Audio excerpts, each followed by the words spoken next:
If you want to know how to get noticed, this show is for you. I have interviews, tools, tips, everything that an entrepreneur could need in order to help their organization to get noticed for free. Thank you for joining me, Jim James, on The Unnoticed Show.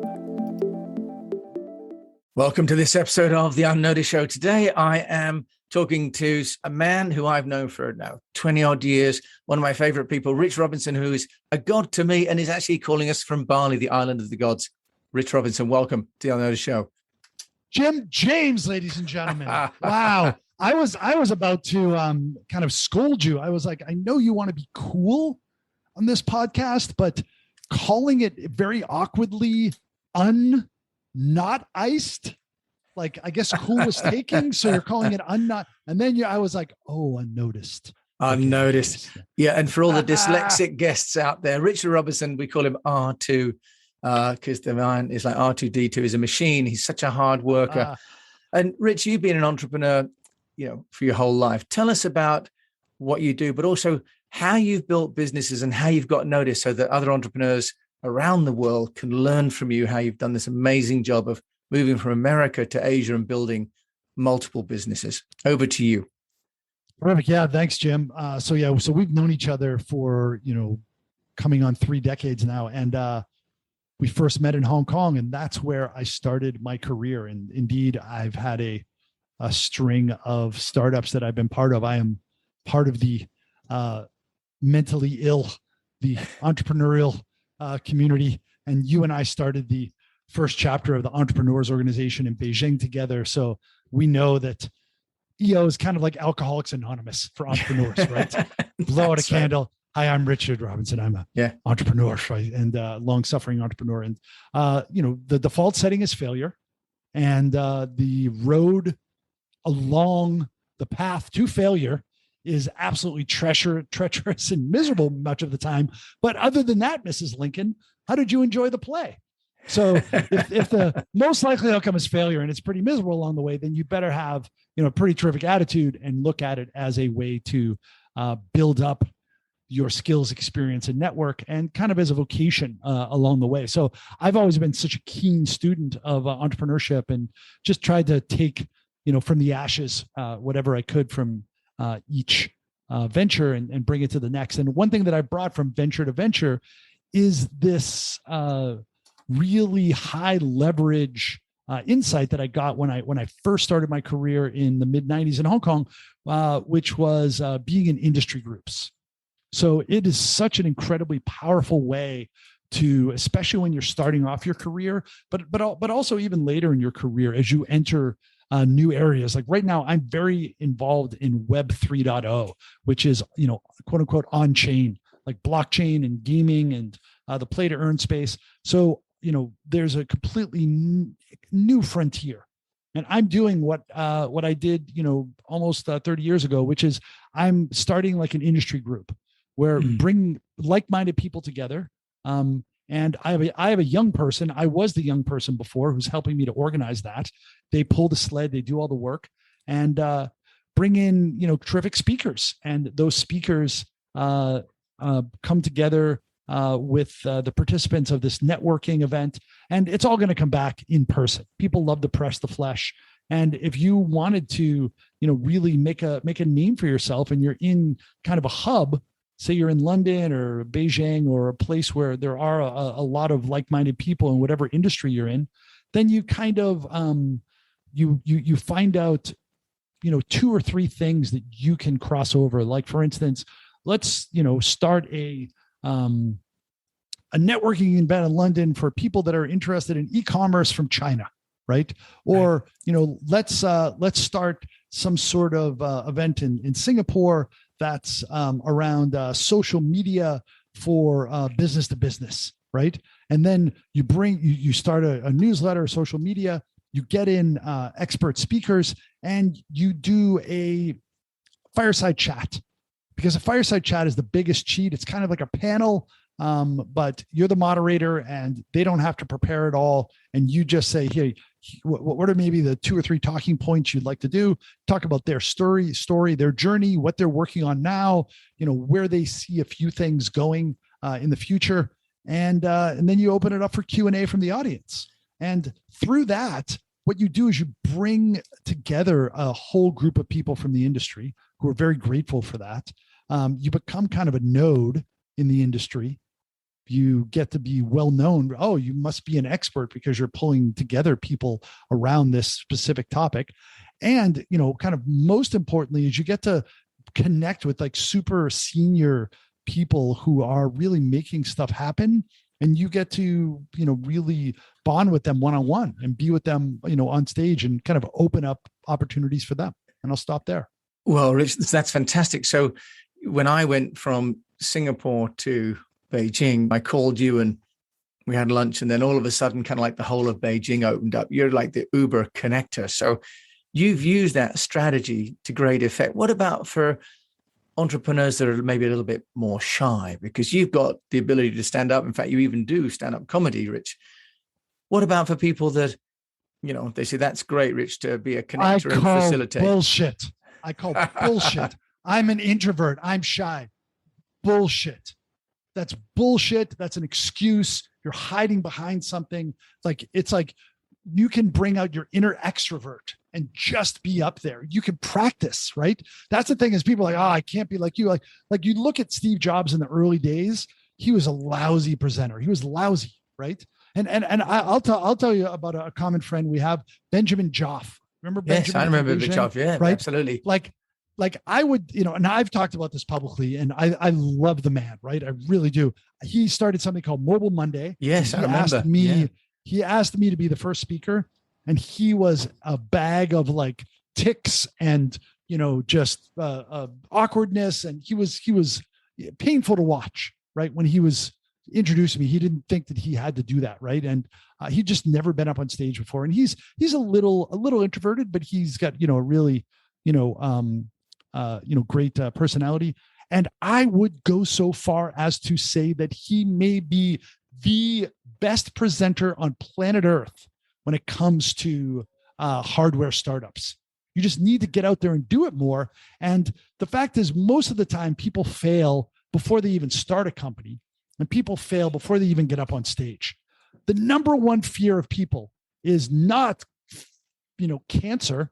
It's speaking in front of an audience, which means, to wit, that if you are giving a eulogy at a funeral, then statistically, you would much rather be in the box than behind the podium, right? Yeah, that's right. It's ridiculous. And I can tell you that the number one problem public speaking is not people judging you and just dissecting you and looking at you in such a, snide, just cynical way.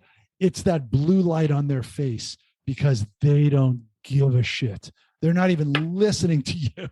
You've lost them already, right?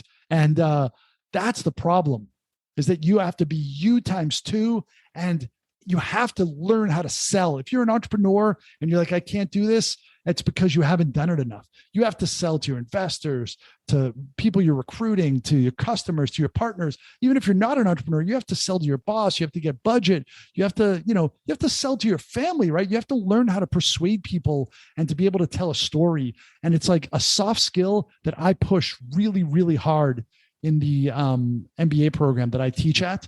And it's super important. It's incredibly important, and it's a learned skill. There's so many learned skills. The other big learned skill is shit's going wrong because it's going to go wrong. It's supposed to go wrong, and just staying completely calm as an entrepreneur. And I think the other thing about deep into yourself, it's a learned skill.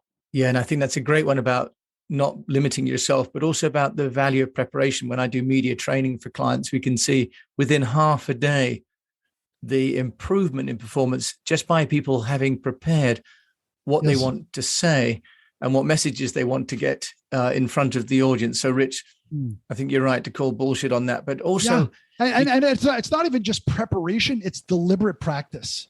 It's about filming yourself and watching yourself and having people tell you, you got to get rid of that tick, and you can't use that word repeatedly, and your body language is lousy, and your cadence of your voice is lousy, and you completely, talk, every second when you're up there, because you don't want to actually have any silence whatsoever, because then you would be able to actually realize that you're naked on stage and the void of your existence and, the meaningless of life all comes at you, right?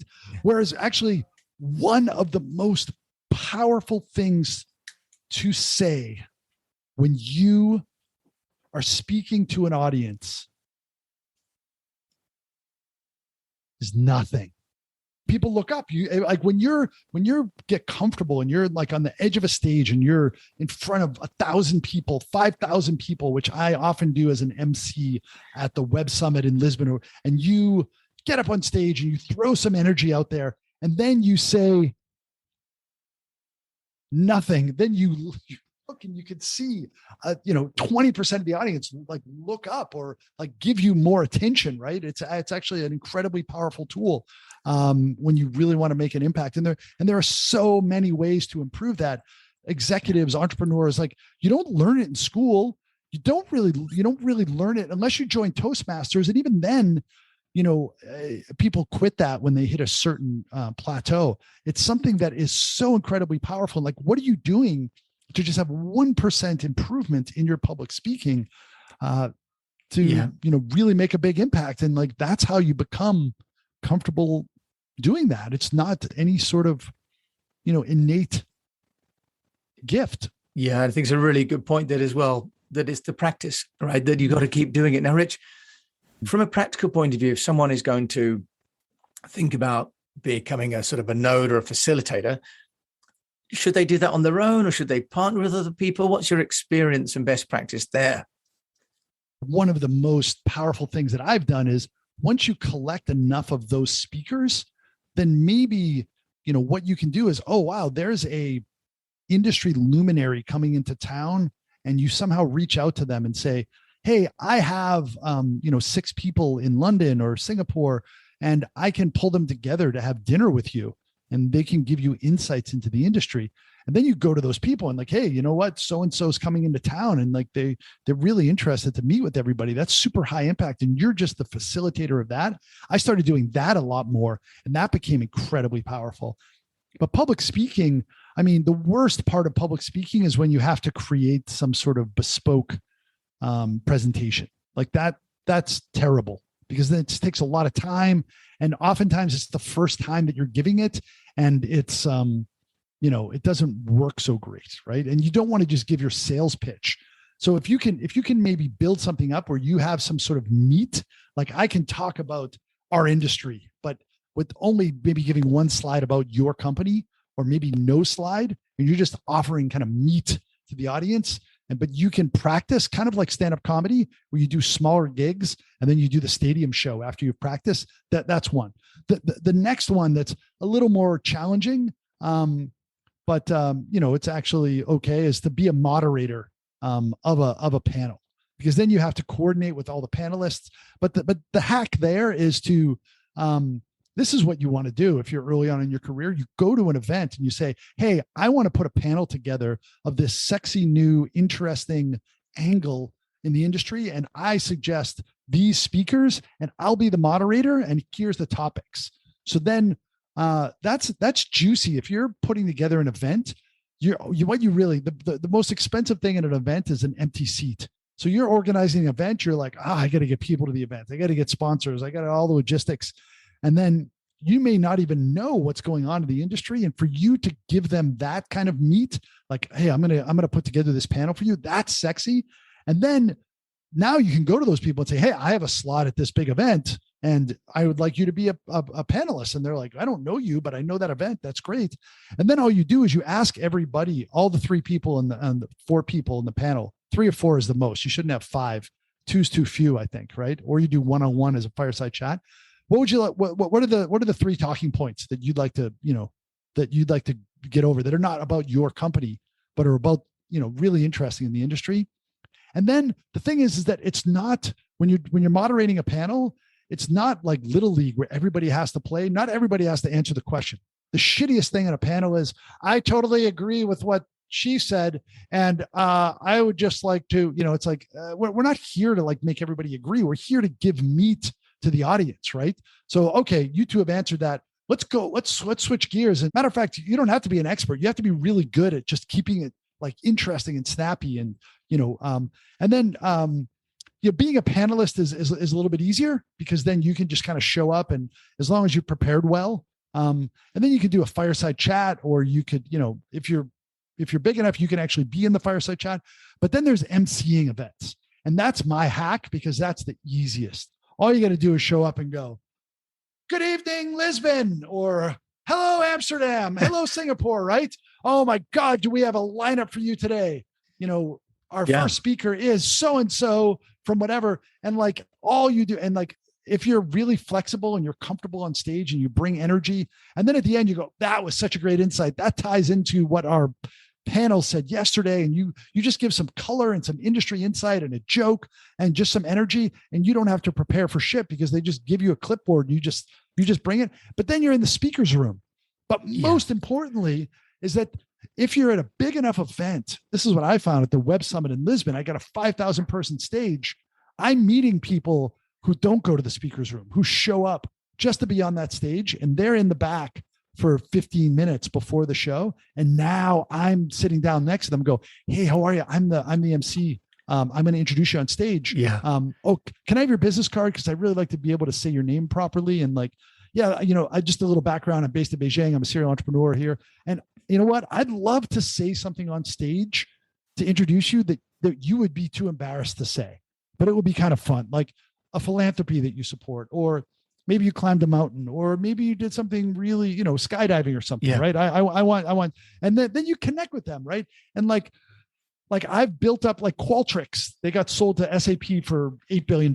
And the two founders were on stage, and they're like, "Our third founder is moving to Beijing. And can we put you in touch with him?" And I was like, "Of course." Right. And then like I helped him land in Beijing, and I became friends with him. And like, just like small things like that. I really, really suggest to go to Principles U. There's a great book called Principles by Ray Dalio. Must read. If you don't have the time to read it, check out his 30-minute video on YouTube, where he summarizes the whole book in a very high-end animation. Same animation is used for Principles U and Principles Us, which he just launched this week. And Principles U is a personality test. And you really need that. One really needs to understand one's strengths, and then quadruple down on your strengths. If you look at my 3 strengths, I'm an inspirer, I'm a entertainer, and I'm an impresario.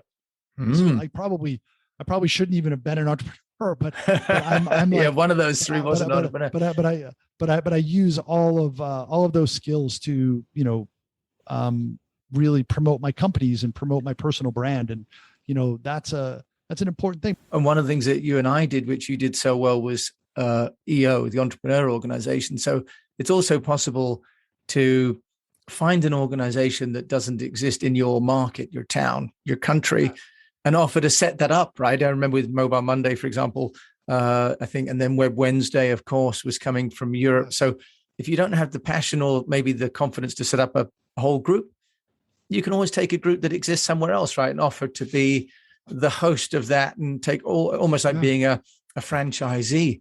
If you happen to be in crypto or blockchain, there's a group that I'm involved. I'm running the Bali chapter. It's called Off Chain. Instead of on chain, it's off chain, because it's in person.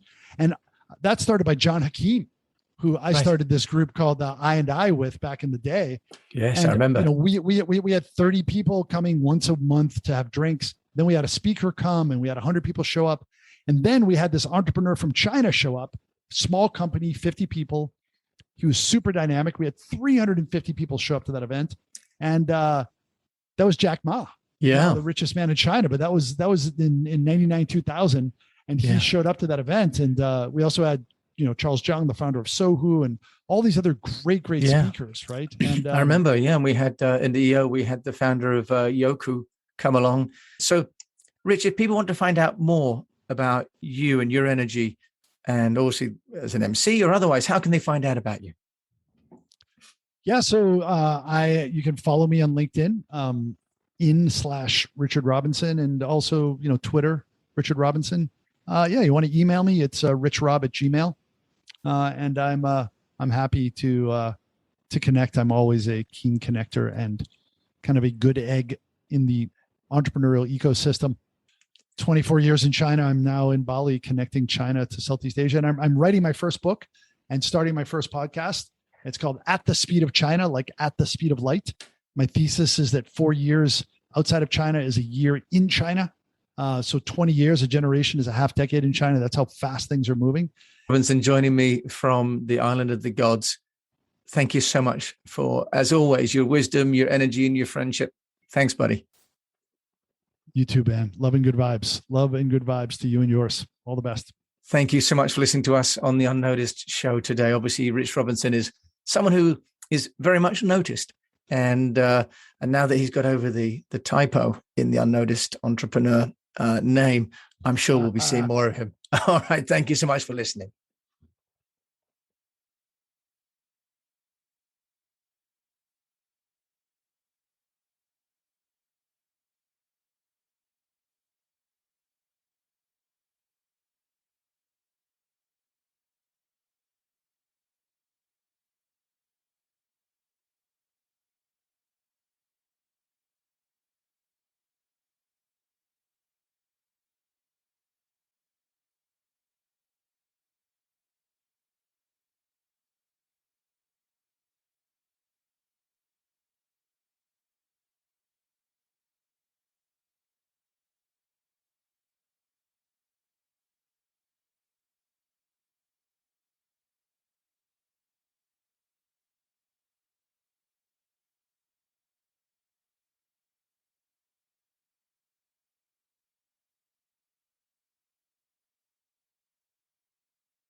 Thank you for listening to this episode of The Unnoticed Show. I hope that you've enjoyed it. And if you have, please do rate it on any of the players.